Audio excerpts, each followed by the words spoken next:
খুব ভালো লাগছে আপনাদেরকে পেয়ে। আসলে দীর্ঘ সময় দীর্ঘ প্রতীক্ষা। আমাদের নেতা জনাব আহমেদ আলী মুকিত সাহেব তিনি এসেছেন, তিনি এই মাটিকে সম্মান জানিয়ে উনি সেজদা করেছেন, আমরা ওনার সাথে ছিলাম। একটা কথা বলবো, আমার সোনার বাংলা, আমি তোমায় ভালোবাসি। আগামী দিন সুন্দর হোক বাংলাদেশের ভবিষ্যৎ। সভাপতি সাহেব আহমেদ আলী মুকিত সাহেব 13.5 বছর পরে বাংলাদেশে আসছে, কারণ উনি ওনার বিরুদ্ধে ওনাদের স্থানীয় এমপি অনেক প্রোপাগান্ডা ছড়াইতো যে উনি ওনাকে যে কারণে উনি বাংলাদেশে আসতে পারে নাই দীর্ঘদিন।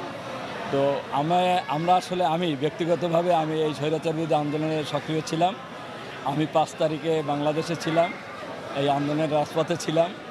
আমরা প্রবাসীরা, ছাত্র জনতার এই আন্দোলনে আমরা প্রবাসীরা এই স্বৈরাচারের পতনের কারণে আমরা খুবই আমাদের প্রবাসীরা খুবই হ্যাপি।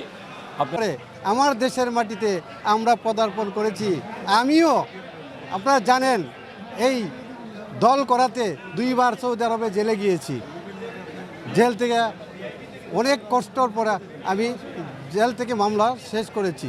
তো আমি ধন্যবাদ জানাচ্ছি আপনারা সবাই যারা আসছেন, সাংবাদিকদেরকে কষ্ট করে আসছেন, আমার সাক্ষাৎকার নিচ্ছেন, আপনাদেরকে আমার পক্ষ থেকে, আমি প্রবাসীদের পক্ষ থেকে, রেমিটেন্স যোদ্ধাদের পক্ষ থেকে আপনাদেরকে ধন্যবাদ জানাচ্ছি, কৃতজ্ঞতা প্রকাশ করছি।